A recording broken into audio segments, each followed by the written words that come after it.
In May of 1945, at an Allied intelligence outpost situated in southern Germany, Field Marshal Gerd von Rundstedt, the most senior German officer on the Western Front, the very individual who had directed the defense of Fortress Europe from the shores of Normandy all the way to the Rhine River, sat opposite a group of American officers.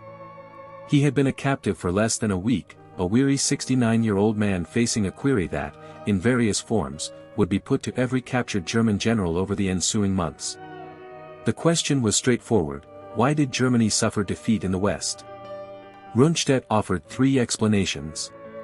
His first point cited the overwhelming dominance of Allied air power, which rendered any daytime movement impossible.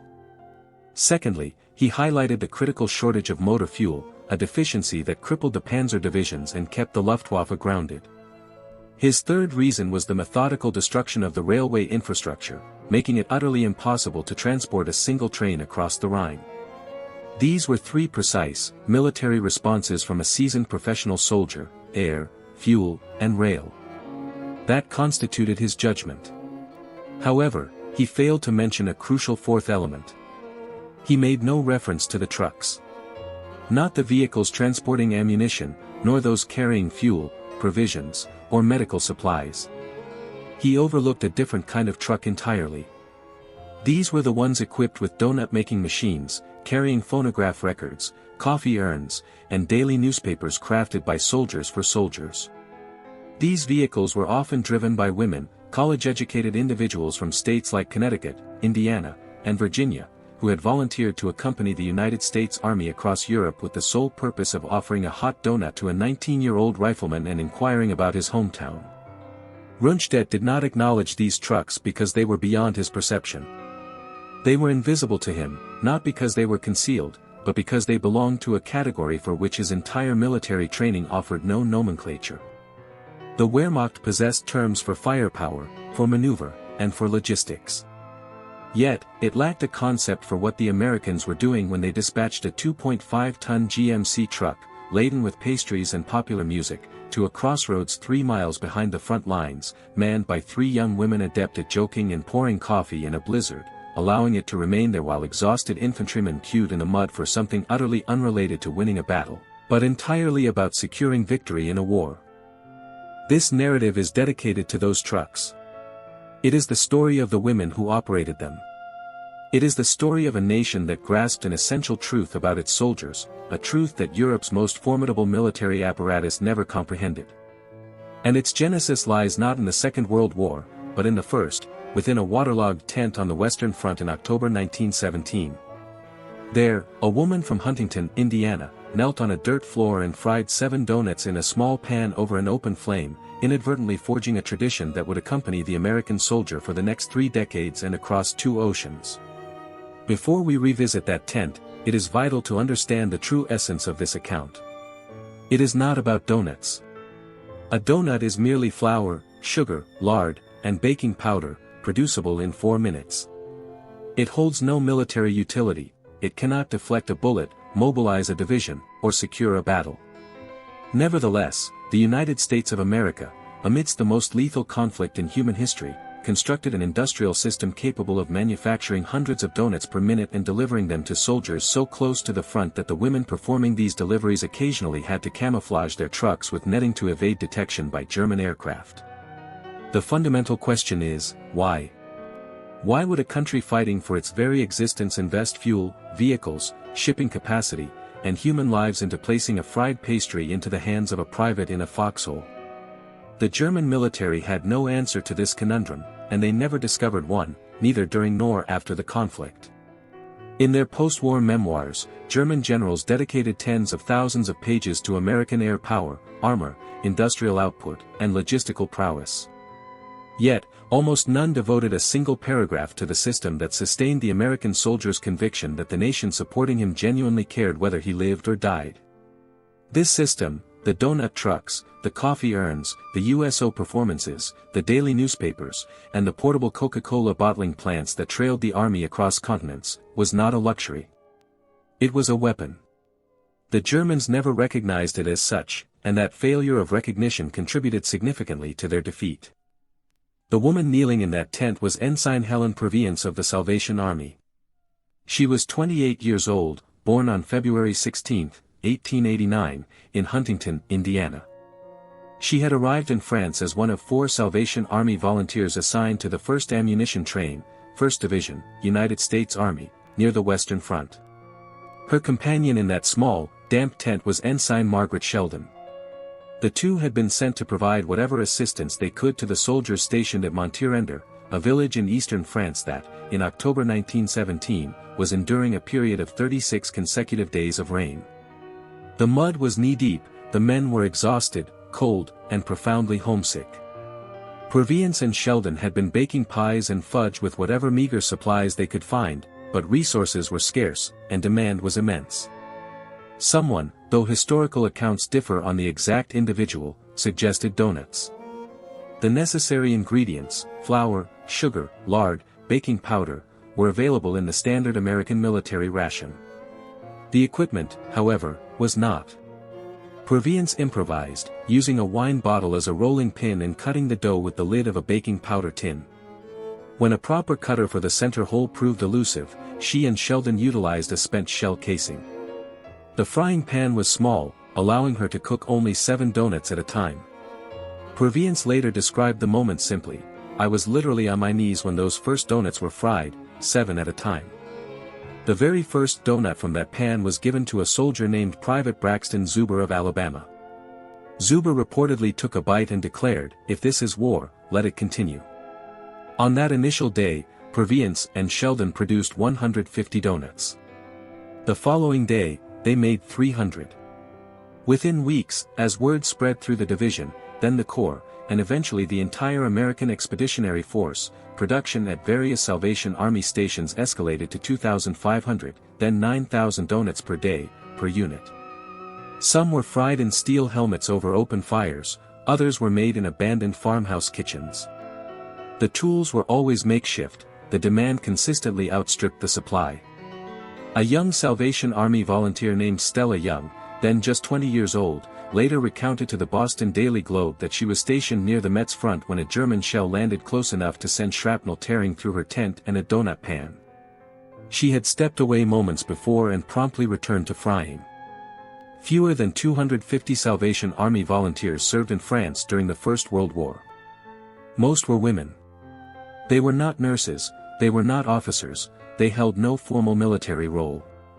They had come to France to achieve one objective, to remind American soldiers that someone from home genuinely cared. The soldiers affectionately dubbed them the "Doughnut Lassies." The name endured, as did the profound association. Theodore Roosevelt Jr., who served as an officer in France, later wrote, "Before the war, I felt that the Salvation Army was composed of a well-meaning lot of cranks. Now what help I can give them is theirs." What the Salvation Army women had discovered, without any formal study or military doctrine, was a truth that military strategists would spend the next century striving to articulate. The donut was not mere nutrition, a fighting man could obtain calories from his ration tin. The donut represented a transaction, an exchange between the soldier and the nation he was fighting for, facilitated by the hands of a woman who had volunteered to stand in a war zone for the specific purpose of making him feel like a person, not a serial number. It was, in a way that no one involved could have fully explained at the time, an act of national intimacy. The country extended its reach through that donut, communicating, "I see you. I know you are cold and frightened and far from home. Here is something warm." The impact on morale was so disproportionate to the cost that it bewildered the military professionals who observed it. A donut cost almost nothing to produce, the goodwill it generated was incalculable. When the war concluded, the soldiers returned home, and they remembered. They remembered the mud, the shells, the gas, and they remembered the donuts. In 1938, the Salvation Army established National Donut Day, celebrated on the first Friday of every June in Chicago, to honor the women who had served in France. It was a modest commemoration of a small gesture. No one at the time could have imagined that within 3 years, this small gesture would be scaled into one of the most extraordinary morale operations any army had ever attempted. However, between the wars, another development had occurred that would make this scaling possible. The United States had, without quite intending it, become the most logistically capable nation on Earth. The country that Henry Ford had taught to construct automobiles on an assembly line, the nation that had electrified its cities and linked them with highways, railroads, and telephone wires, the country that had mastered the mass production of everything from canned soup to motion pictures. That nation was now poised to apply this same industrial mindset to the challenge of maintaining a soldier's spirits in a foxhole 10,000 miles from home. When the American Red Cross decided to establish the Club Mobile system, it was not starting from scratch. It was drawing upon a national culture of standardization, mass production, and logistical efficiency that had no parallel anywhere else in the world. The Germans might build superior tanks, the Americans could construct a system that delivered a hot donut to the man beside that tank, and they could do so on a scale that made the delivery appear effortless, though it was anything but. When the United States entered the Second World War after Pearl Harbor in December 1941, the American Red Cross was assigned primary responsibility for providing welfare and recreational services to the armed forces overseas. The individual who shaped the execution of this responsibility in the European theater was Harvey D. Gibson, a prominent New York banker who had served as a lieutenant colonel with the American Red Cross in France during the First World War and was now the American Red Cross Commissioner to Great Britain. Gibson had observed the Salvation Army's achievements in the First War with almost no resources. He posed the obvious question: what would happen if you took the same concept, the idea that a hot donut and a familiar face could sustain a soldier when nothing else could, and industrialized it? The answer was the Club Mobile. The initial Clubmobiles were converted London Green Line single-decker buses, refitted with donut machines, coffee urns, a small lounge area, a Victrola phonograph, loudspeakers, and a collection of popular records. They were designed to drive to wherever American troops were stationed in Britain, park, and serve. When the invasion of Europe commenced, these buses were replaced by something capable of actually following an army across a continent. The Red Cross converted approximately 100 GMC 2.5-ton military trucks, the same vehicles that transported ammunition, fuel, and all other necessities for the American Army, into mobile recreation centers. Each truck featured a built-in donut machine, a Primus stove, a coffee urn, stacks of magazines, a phonograph, and a small space in the rear where a soldier could sit out of the rain for 10 minutes and converse with someone who was not attempting to kill him. The Donut Corporation of America loaned the Red Cross 468 donut machines. Each machine could produce 48 dozen donuts per hour. Do the math, that's 576 donuts per machine per hour. Multiply that across 468 machines operating in shifts throughout the European and Pacific theaters, day after day, month after month, for years, and one begins to grasp the sheer scale of what the Americans constructed. Between 1939 and 1946, the American Red Cross purchased enough flour to produce 1.6 billion donuts. At peak production in 1944 and 1945, the system was churning out 400 donuts per minute. A single monthly report for December 1944 recorded that 205 Red Cross women stationed in Great Britain alone served 4,659,728 donuts in 31 days. The machines could not operate themselves. The trucks could not drive themselves. The system demanded people, and the Red Cross was not sending just anyone. The women who staffed the Clubmobiles, who would become known as the Donut Dollies, were selected through a process more rigorous than standard military recruitment. Applicants had to be between 25 and 35 years old, college graduates, and single. They also had to be, in the Red Cross's own words, healthy, physically hardy, sociable, and attractive. Only 1 in 6 applicants was accepted, a higher rejection rate than many combat units. The women who made it through were sent to American University in Washington, D.C. for training. They received multiple immunizations, were fitted for uniforms, and issued 10 pages of uniform regulations that stipulated, among other things, no earrings, no brilliant nail polish, and no excessive use of cosmetics. They were trained in vehicle maintenance because they would be driving and repairing their own trucks. They were also trained in how to converse with soldiers, which might seem an unusual skill until one understands that these women would be standing before hundreds of young men daily, many of whom had not spoken to an American woman in months, some of whom had just come off the front line and were not entirely certain they were still alive. The job required a specific kind of emotional resilience that the Red Cross understood, even if no clinical name for it yet existed. The daily routine of a club mobile crew was physically demanding, 3 women per truck. They awoke before dawn, mixed donut batter, heated the oil, and began frying while the truck was still being driven to its assigned location. They served for hours at a stretch, standing at the side of the truck in rain, snow, or heat, pouring coffee, handing out donuts, and engaging in small talk with an unbroken line of soldiers, many of whom had just rotated off the front, and some of whom would be returning to it within hours. The women were expected to be cheerful. They were expected to remember names. They were expected to make eye contact and say something specific, human, and genuine to every man who approached the window. Not because a regulation mandated it, but because that eye contact, that moment of individual recognition, was the entire purpose of the operation. A soldier could obtain food from a mess truck. What he could not get from a mess truck was the feeling that someone from home had traveled all the way to a war zone specifically to see him. The Red Cross operation in Britain alone was staggering in its magnitude. The Rainbow Corner Club in London, one of the most celebrated rest facilities of the war, served as many as 60,000 meals in a single 24-hour period. That is not a misprint, 60,000 meals in one day, in one building, for American servicemen on leave in the capital of an allied nation that was itself rationing food.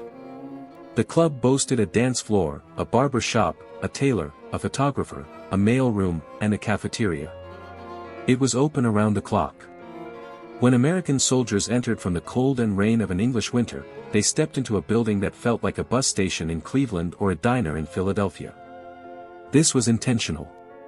Every detail was meticulously designed to replicate, as closely as possible, the texture of American civilian life in a country 5,000 miles from home. But the clubmobiles were just one component of what the American military constructed. The morale infrastructure that accompanied the United States Army across Europe and the Pacific was so vast, so logistically intensive, and so thoroughly integrated into America's fighting methodology that it warrants a complete description, because nothing like it had ever existed before, and the Germans possessed no equivalent for any of it. On June 29, 1943, General Dwight D. Eisenhower's headquarters in North Africa dispatched a cable to the War Department, requesting equipment for 10 portable Coca-Cola bottling plants, 3 million filled bottles, and sufficient supplies to produce that quantity twice monthly. Coca-Cola. President Robert Woodruff had already pledged in 1941 to ensure that every man in uniform received a bottle of Coca-Cola for 5 cents, wherever he is and whatever it costs the company. The 10 plants Eisenhower requested eventually became 64 mobile Coca-Cola bottling facilities were strategically placed across every theater of conflict. These operations were managed by 148 civilian technical observers, all dressed in Army fatigues and holding officer rank and pay. Soldiers affectionately dubbed them the Coca-Cola Colonels. By the war's conclusion, American military personnel had consumed over 5 billion bottles of Coca-Cola. The Army's daily publication, Stars and Stripes, saw its revival in London in April 1942. By January 1945, it was being simultaneously printed in as many as 25 different locations, boasting a daily circulation exceeding 1.2 million copies. Its editorial autonomy was fiercely protected. General Dwight D. Eisenhower personally championed and safeguarded this independence, insisting that no official oversight would be exerted over the content published in Stars and Stripes. The outcome was a newspaper that featured Bill Mauldin's Willie and Joe cartoons, which frequently satirized officers and military bureaucracy, alongside war dispatches and baseball scores. General George S. Patton, known for his fiery temperament, penned angry letters to the paper, which the publication, in turn, printed. The United Service Organizations, or USO, was staging approximately 700 shows daily by the time Germany capitulated. By the end of the war, roughly 7,300 entertainers had performed in 420,000 shows across all theaters, reaching a cumulative audience of 130 million service member attendances. Bob Hope and his troupe journeyed over 80,000 miles during the war, performing in hospitals, on airfields, on ship decks, and sometimes so close to the front lines that the roar of artillery was audible. Underlying all these efforts was a fundamental philosophy, even if it wasn't formally named at the time. George C. Marshall articulated this principle at Trinity College in Hartford, Connecticut, on June 15, 1941, 6 months before the attack on Pearl Harbor. He declared, "It is not enough to fight. It is the spirit which we bring to the fight that decides the issue. It is morale that wins the victory." Eisenhower would later assert in his memoir, Crusade in Europe, that morale stands as the greatest single determinant in successful warfare. These were not mere platitudes, Marshall intended them as core strategic tenets. He believed that an army feeling genuinely cared for would exhibit greater tenacity in combat, maintain positions longer, and recover more swiftly than one that did not. He systematically established the infrastructure to support this conviction. At its wartime peak in 1945, the American Red Cross boasted 7.5 million volunteers and 39,000 paid staff. It managed nearly 2,000 recreation facilities overseas, staffed by approximately 5,000 paid workers. During the war years, it received $784 million in contributions and operated 3,757 chapters nationwide. By any measure, it represented one of the largest volunteer mobilizations in human history, its purpose not to wage war, but to bolster the individuals engaged in the fighting. In the weeks following D-Day, 10 club mobile groups, each comprising 8 trucks, traversed the English Channel and landed on the beaches of Normandy. Approximately 320 women in the initial wave drove their own trucks off the landing craft, navigating through the detritus of the invasion and into a country still being contested field by field. They drove through the Bocage country, where American infantry suffered casualty rates per yard worse than anything seen in the First World War. They set up at crossroads, field hospitals, and ammunition depots, wherever they could find a concentration of soldiers and a suitable flat parking spot, and began frying donuts. The trucks were camouflaged with moss green netting to evade detection by Luftwaffe reconnaissance aircraft. The women quickly learned to identify the sound of incoming artillery and differentiate between outgoing and incoming fire, a skill that typically took most infantry replacements about a week to develop and was not covered in the Red Cross training course at American University. Some of the club mobiles were configured as cinemobiles, equipped with movie projectors, portable stages, and even pianos. Others carried nothing but donut machines and coffee. All of them carried something no machine could produce: the presence of an American woman who knew the right slang, understood how to discuss baseball, Glenn Miller, and apple pie, and who could look a 20-year-old soldier in the eye, making him feel, for 5 minutes, like he was back in the world he had left behind. Some of these women were forced to proceed on foot when roads became impassable, carrying donuts and coffee to soldiers through terrain the trucks could not navigate. Others assisted in loading aircraft with donuts in the Mediterranean, delivering supplies to men stationed on islands and airfields that the club mobile trucks could never reach. In September 1944, in a liberated French village, photographer Margaret Bourke-White captured a moment that epitomized the expansive reach of the clubmobile's influence. French children, many of whom had endured 4 years of German occupation, were savoring their first American donuts at a club mobile stop. The truck had been dispatched for the soldiers, but the children had gathered around it with the natural curiosity children display towards anything new, and the women had done what anyone from home would have done: they fed the children too. One of these women was Jill Pitts Knappenberger. She was assigned to the 8th Corps with the club mobile Cheyenne, alongside her crewmates Phyllis McLaughlin and Helen Anderson. Knappenberger's wartime journey took her from the siege of Brest in Brittany to the Battle of the Bulge, to the crossing of the Rhine, and deep into Germany. She earned a European Theatre of Operations ribbon with 5 battle stars, a commendation more extensive than many infantrymen received. Her twin brother, Captain John Joseph Pitts III, commanded Battery A, 590th Field Artillery Battalion, 106th Infantry Division near Saint-Vith in the Ardennes. On approximately December 13, 1944, just 2 days before the German offensive commenced, Knappenberger traveled from her station to her brother's battalion headquarters near Schönberg, Germany, east of Saint-Vith. The twins saw each other for the last time. On December 16, the inaugural day of the German attack, the 106th Division was decimated. Captain Pitts was killed that afternoon.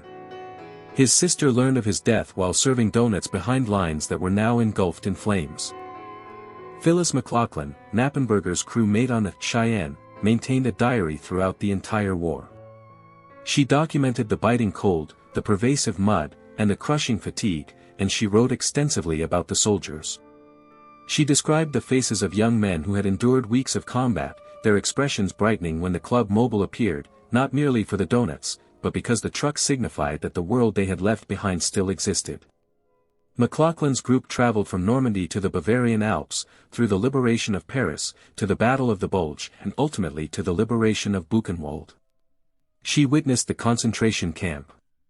She saw the true nature of the war. She carried those harrowing memories quietly for the remainder of her life. Her son, the novelist Luis Alberto Urrea, eventually drew upon her diaries for a novel published in 2023, titled Goodnight Irene, which introduced the story of the Club Mobile women to a readership largely unaware of their contributions. Another remarkable woman was Elizabeth Ann Richardson of Mishawaka, Indiana. Liz, as she was universally known, graduated from Milwaukee Downer College in 1940. She served on Club Mobiles in England and France and was promoted to captain, overseeing Club Mobile operations at Le Havre, one of the primary American supply ports on the French coast. In a letter to her parents in September 1944, she wrote, "I consider myself fortunate to be in Club Mobile. Cannot conceive of anything else. It is a rugged and irregular and weird life, but it is wonderful." To a college friend, she penned a sentence that encapsulates the spirit of the entire Club Mobile service: "Damn glad I have a degree. It helps so much in making donuts." On the morning of July 25, 1945, 2 months after Germany's surrender, Liz Richardson boarded a Piper Cub light aircraft in Le Havre to fly to Paris for orders reassigning her to Germany. Near Rouen, the plane encountered dense fog and crashed. Liz Richardson was killed at the age of 27. The pilot, Sergeant William R. Miller of the 9th Air Force, also perished. Liz Richardson is interred at the Normandy American Cemetery at Colleville-sur-Mer, Plot A, Row 21, Grave 5. She is one of only 4 women buried there, amidst thousands of soldiers who died seizing the beaches she had spent a year serving donuts behind. Dorothy J. Burge, a school teacher, joined the Red Cross and deployed overseas in September 1943. She and her sister, Grace, operated a Club Mobile together, driving from England through Normandy, across France, through Belgium, and into Germany. The Burge sisters served side by side through some of the war's most intense fighting. They were educators, having dedicated their professional lives to classrooms filled with children. Now, they were piloting a 2.5-ton truck through a devastated landscape, preparing donuts for young men, many younger than their former students, who were confronting realities no classroom could ever prepare anyone for. On May 1, 1945, 8 days before Germany's formal surrender, Dorothy Burge was killed in a plane crash in Germany. She was 29 years old. She had survived the entirety of the war, yet she did not survive the peace. Her sister, Grace, carried that profound loss for the rest of her life. If your grandmother or great-aunt served with the Red Cross during the Second World War, in any theater, in any capacity, I would be honored to read their story in the comments. What unit were they assigned to? Where did they serve? What did they remember? These details, the small, specific, personal things, hold more significance than any official archive. They constitute the true record of what transpired and deserve to be preserved by those who carry them. 86 American Red Cross workers lost their lives during the Second World War. 52 of them were women, and 34 were men. They were not soldiers. They carried no weapons. They had no military obligation to be where they were. They went because they believed that the men engaged in the fighting deserved someone to remind them of home. And some of them perished for that conviction. On December 5, 1944, Lieutenant General George S. Patton issued a statement regarding the Club Mobile women that was disseminated to every crew in the 3rd Army's area of operations. He declared, "In my opinion, the Club Mobile girls of the American Red Cross have performed and are performing a very major work in maintaining the morale of the frontline troops and in keeping before the eyes of our soldiers the best traditions of apparent American womanhood. The 3rd Army joins me in a respectful and enthusiastic endorsement of the American Red Cross." Patton was not a man prone to sentimentality. He once slapped a soldier for weeping in a field hospital. When he lauded the Club Mobile women, he was not merely being polite, he was acknowledging a tactical reality. his soldiers fought with greater effectiveness after the truck's visit. There is a small, poignant moment described by one of the Club Mobile women, Eleonora Stevenson, after the war that speaks volumes more than any statistic. She recounted that the standard procedure when a Club Mobile approached a convoy was simple: we would yell out to a truckload of GIs, "Hi, soldier. What is cooking?" And the guys would yell back, "Chicken, want a neck?" It was silly. It was juvenile. It was precisely the kind of interaction a 20-year-old American male would have had with a young woman in an Ohio diner or a Virginia drugstore. That was the essence of it. For 30 seconds, the war ceased to be real. For 30 seconds, the young man in the back of the truck was not a soldier heading towards a front line where 1 in 4 of his platoon would be dead within a month. He was simply a guy cracking a bad joke at a pretty girl. And then the truck moved on, and the war returned. But something had been instilled in him that was absent before the truck paused. The Germans had a term for what they sought to cultivate in their own soldiers: Kampfgeist, or fighting spirit. They endeavored to generate it through ideology, through speeches, through the cult of the Führer, through the promise of a 1,000-year Reich. The Americans cultivated it with a donut and a witty remark. The American version proved to have greater staying power. To comprehend why the German military never developed anything akin to the Club Mobile system, one must understand what they constructed instead. The Wehrmacht was not indifferent to morale. It possessed its own welfare infrastructure, organized under the term Truppenbetreuung, which roughly translates to troop care. This system was administered through the Reich Ministry of Public Enlightenment and Propaganda, the Reich Chamber of Culture, and the Nazi Party's leisure organization, Kraft durch Freude, Strength Through Joy. Kraft durch Freude managed front theater troops, groups that performed plays and variety shows for soldiers behind the lines. It operated soldier cinemas and Soldatenheim, which were rest facilities where men could sleep in a bed, bathe, and eat a meal that was not field rations. It ran frontline book vans, the Frontbechandlungen, which distributed reading material, and it operated the Wehrmacht's forces radio network, the Wehrmachtsender, which included the famous Belgrade station that broadcast Lili Marleen, the song that became the unofficial anthem of every soldier on every side of the war. Some of this was genuinely effective. Lili Marleen was so immensely popular with Allied troops that the BBC eventually broadcast its own version. The field kitchens, dubbed goulash cannons by the soldiers, were efficient, and in the early years of the war, they delivered hot meals surprisingly close to the front, with rations averaging 3,600 calories per day and field rations occasionally reaching as high as 4,500 calories. However, the German system was philosophically distinct from the American one in 3 crucial ways. Firstly, it was state propaganda. Every piece of entertainment, every newspaper, every film shown in a Soldatenheim was meticulously controlled by the propaganda ministry. There was no Stars and Stripes, no editorially independent newspaper where a cartoonist could lampoon the commanding general and retain his position. There was no free press in the foxhole. Secondly, it was predicated on the assumption of conquest. The Wehrmacht's logistics, including its food supply, were designed around the notion that the army would subsist off the land in conquered territory. This strategy proved effective in France and for a period in the Soviet Union.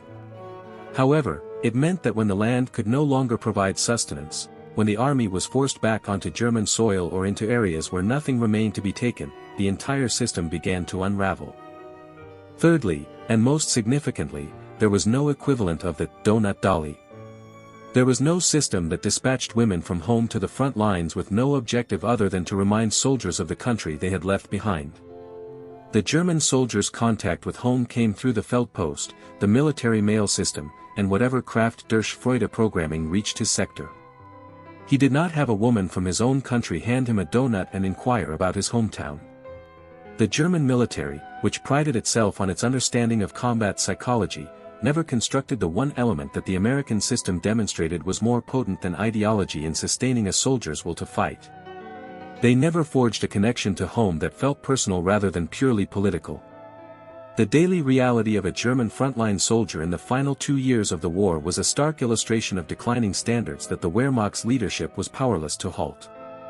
The bread ration, once a source of quiet pride in the German army for its consistent availability, began to incorporate increasing quantities of filler.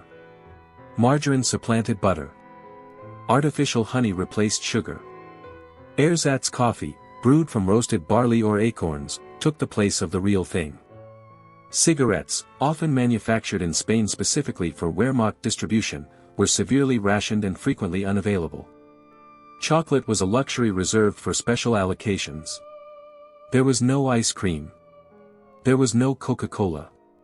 There were no portable bottling plants accompanying the army. In the late stages of the war, there was often nothing except what the soldiers could scavenge from the land they were retreating through or the supplies they could capture from the enemy. Contrast that with what an American soldier in the same theater had access to in the same month. He received a daily ration of approximately 3,500 calories.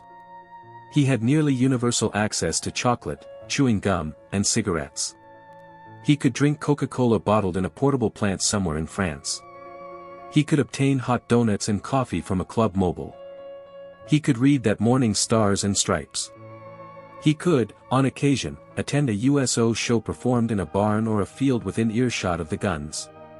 He could write home on stationery provided by the Red Cross and be confident that the letter would be transported by a mail system that functioned with remarkable efficiency, even under combat conditions.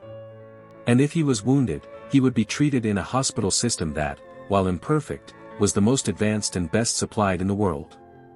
The disparity in resources was so immense that captured German soldiers arriving at American prisoner of war camps within the United States often received better sustenance than they had in the Wehrmacht. They were provided the same meals as American servicemen in the dining facilities, with abundant and diverse food. This stark contrast to their experiences on the front lines became, in a cruel twist of fate, a source of intense domestic controversy. Throughout American camps in the South, German POWs and white American soldiers shared dining tables, while their black American counterparts, serving as guards, were confined to separate areas. At one facility in Texas, German prisoners utilized the same latrines as white Americans, while black soldiers were directed to different ones. Corporal Rupert Trimmingham, a black American soldier, penned a letter to the military publication Yank in April 1944, recounting how he and other black service members were compelled to eat in the kitchen of a lunchroom while German captives were served at the counter. The American system for maintaining morale, despite its cleverness, harbored inconsistencies that would require another generation to even begin to address. By 1944, even the Wehrmacht's own logistical frameworks were crumbling. Civilian food allowances in Germany plummeted from approximately 2,780 calories daily during the winter of 1942-43 to 1,980 calories the subsequent year, and further to 1,670 calories by 1944-45. They dwindled to a mere 1,412 calories in the war's final year. Frontline military rations held out for a longer period, but this was sustained only by seizing food from occupied territories. The daily caloric intake for civilians in occupied Poland by late 1943 was a meager 855 calories. For Soviet prisoners of war, it was effectively zero. Over 3 million Soviet POWs perished in German custody, predominantly from starvation, exposure, and illness. When the Wehrmacht launched its ultimate major offensive in the Ardennes in December 1944, the operation implicitly acknowledged a complete logistical breakdown. The German strategy hinged on seizing American fuel depots to keep its panzer tanks operational, as the offensive could not be sustained by German supplies alone. On December 17, 1944, the leading element of the assault, Kampfgruppe Paper, commanded by SS Lieutenant Colonel Joachim Paper, overwhelmed an American fuel storage site at Boulingen, Belgium, capturing roughly 50,000 gallons of gasoline. Paper's soldiers compelled American prisoners of war to refuel the German tanks. This was a scene utterly inconceivable in 1940, when the Wehrmacht's logistics were the envy of every army in Europe. By 1944, the German military's most elite armored division was unable to advance without pilfering fuel from the adversary, and even the purloined fuel proved insufficient. Paper's thrust stalled within days due to the lack of additional American gasoline to appropriate. The disparity with the resources available to the American soldier in December 1944 was unmistakable.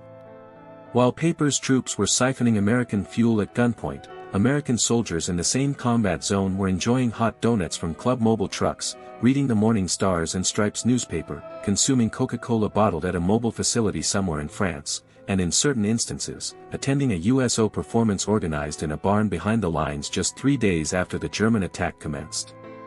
The American support system did not cease during the Battle of the Bulge, it continued to operate. The clubmobiles maintained their service. Jill Pitts, Knappenberger, and the crew of the Cheyenne were in the Ardennes that December and did not withdraw. Consider the significance of this for a moment. The most perilous German offensive since 1940, an assault that would result in over 80,000 American casualties in 6 weeks, a battle that came closer than any other engagement on the Western Front to fracturing the American line, and the donut trucks remained. They remained because the women operating them grasped something that paper, despite all his tactical brilliance, did not. They understood that the soldiers tasked with halting the German offensive required more than just ammunition.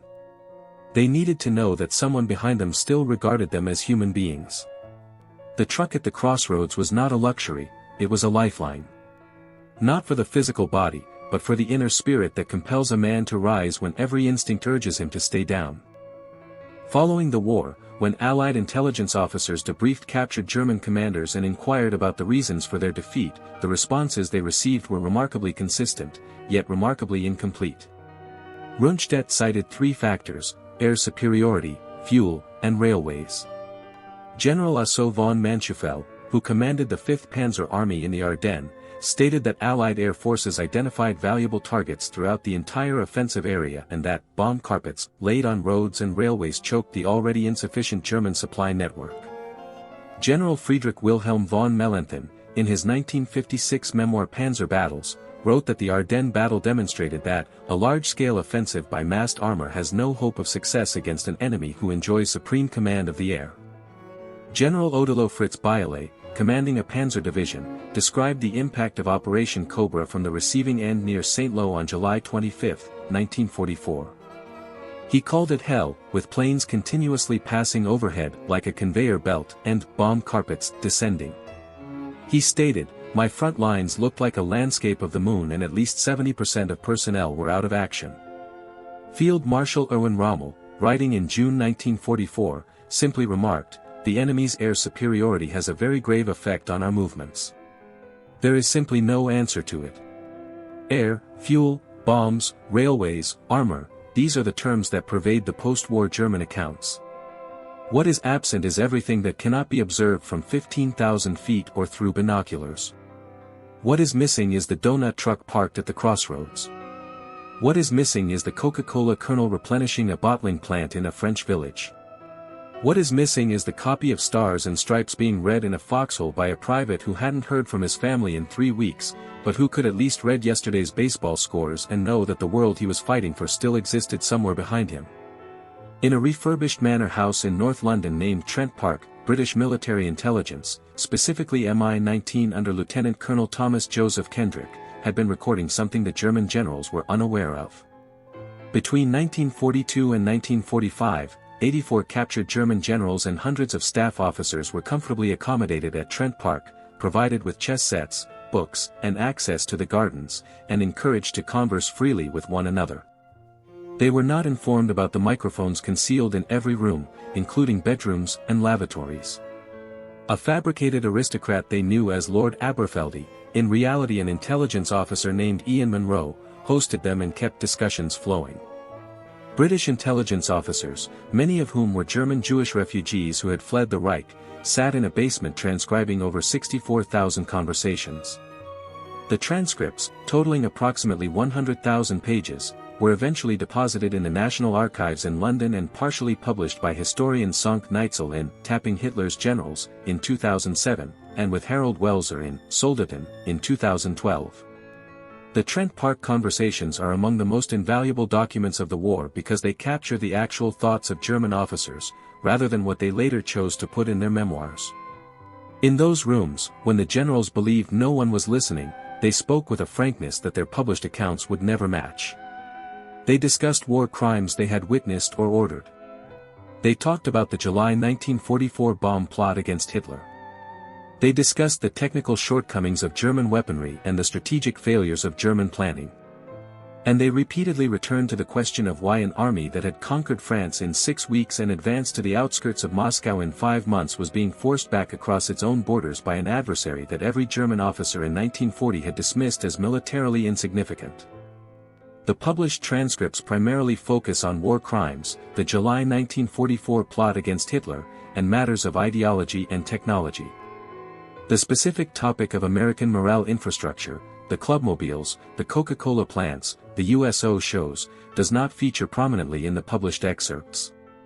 However, the underlying theme that pervades every conversation where the generals discuss their defeat is that of material abundance. They simply could not move past it. They circled it like a man circles a bruise. They had been indoctrinated throughout the 1930s that Germany's enemies were soft, decadent, and incapable of sustained sacrifice. What they encountered was an enemy that was soft, in ways that proved to be a form of strength. An enemy that insisted on comforts the Wehrmacht deemed superfluous, and which ultimately proved to be the decisive factor between an army that held together and one that disintegrated. There is a widely circulated anecdote, both online and in documentary films, in which a German officer supposedly discovers a chocolate cake from Boston in a captured American position and declares that the war is lost because Americans can fly fresh cake across the Atlantic. It is a powerful image. It is also a fabrication. The line originates from the 1965 film, Battle of the Bulge, spoken by actor Robert Shaw portraying a fictional German colonel named Martin Hessler. It was written by a screenwriter and never actually occurred. I share this because accurately recounting history is more important than achieving dramatic effect. The true evidence of the German reaction to American abundance is less cinematic than the movie version, but it holds greater significance. The real evidence is Rundstedt listing 3 factors and omitting a 4th. The real evidence is Manchufel describing his supply system as already inadequate. The real evidence is Paper's men seizing American gasoline at gunpoint because the Reich could not fuel its own offensive. The real evidence is that by December 1944, Europe's most seasoned military professionals were launching an attack whose entire strategic premise depended on capturing the enemy's supplies because they no longer possessed their own. There is something the post-war German memoirs fail to acknowledge, something that historians of the clean Wehrmacht myth have spent decades uncovering. The German generals who wrote about American material superiority after the war were not merely analyzing a military defeat, they were constructing an alibi. If Germany lost because the Americans had more trucks, more planes, and more fuel, then Germany did not lose because its officers facilitated a genocidal regime, because its soldiers perpetrated systematic atrocities across Eastern Europe, or because its high command made catastrophic strategic decisions partially driven by ideology. The material superiority argument was convenient. It allowed the German officer class to portray itself as a group of brilliant professionals overwhelmed by sheer force, rather than as participants in a system that was fundamentally corrupt. This matters for our narrative because it implies that German testimony regarding American logistics, while genuine, is colored by the need to make American abundance the sole explanation for everything. The truth is more intricate. American abundance was real. American morale infrastructure was real. But the reason the morale infrastructure worked was not simply that America possessed more trucks. It was that America utilized some of those trucks for something the Germans never conceived of. The trucks carried a message, and that message was, "You matter." On May 23, 2012, the United States Senate passed Resolution 471, commending the women of the American Red Cross Clubmobiles for their exemplary service during the Second World War. Senator Susan Collins, who sponsored the resolution, stated, "A visit from a club mobile was one of the most significant events for a young GI in combat far from home." It took 67 years for the Senate to acknowledge this. The women who had driven those trucks through Normandy and the Ardennes and across the Rhine, those still alive in 2012, were in their late 80s and 90s by then. Many had never spoken publicly about their contributions. Many had tucked away their diaries and photographs and proceeded with their lives, as veterans of every war do when the conflict recedes and the nation that asked them to serve moves on to the next concern. Liz Richardson remains in Normandy, Plot A, Row 21, Grave 5. She is forever 27 years old. She will never age beyond the war that claimed her life. Her grave is in the same cemetery as the men who stormed the beaches she supported. The men who waited in the mud for a donut, a joke, and 5 minutes of feeling remembered. She rests among them because she was one of them, in every way except bearing a rifle. The question that initiated this inquiry was why German generals found it inconceivable that American donut trucks followed the front line. The answer is that they could not believe it because believing it would have required them to comprehend something about war that their entire tradition had not prepared them for. The Wehrmacht understood firepower. It understood maneuver. It understood supply, at least until it ran out of things to supply. It understood the mechanics of killing and the mechanics of movement. What it did not understand was the mechanics of caring. The German military tradition, for all its brilliance, was founded on a fundamental assumption about the relationship between the state and its soldiers. The assumption was that the soldier existed to serve the state. His purpose was the mission. His value was his utility. His morale was to be maintained through ideology, through discipline, through the conviction that he was fighting for something grander than himself. The American military tradition, which was younger, less orderly, and far less theoretically refined, was built on a different assumption. It assumed that the state existed to serve the soldier. Not flawlessly, not without hypocrisy, not without the egregious contradictions of racial segregation and institutional indifference, but at its core, the American system rested on the idea that the young man in the foxhole had been dispatched there by a democracy, and that the democracy owed him something in return. It owed him not only equipment, training, and leadership, but the recognition that he was a citizen before he was a soldier, and that his comfort, his dignity, and his connection to home were not luxuries to be discarded when budgets tightened. They were obligations. The American military in the Second World War, despite all its imperfections, its bureaucracy, its waste, its racial segregation, and its flaws, understood one thing that the Wehrmacht did not. It understood that the man in the foxhole is not a component. He is not a mechanism. He is not an instrument of the state.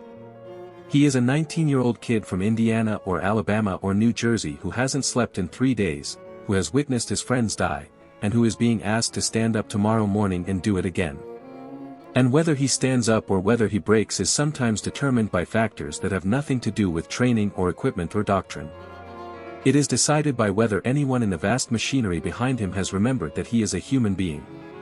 The donut was never about the donut itself.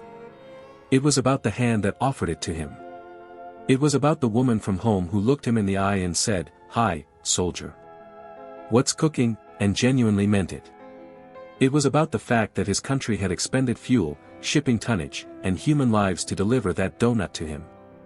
Not because a donut wins battles, but because the man who eats the donut does.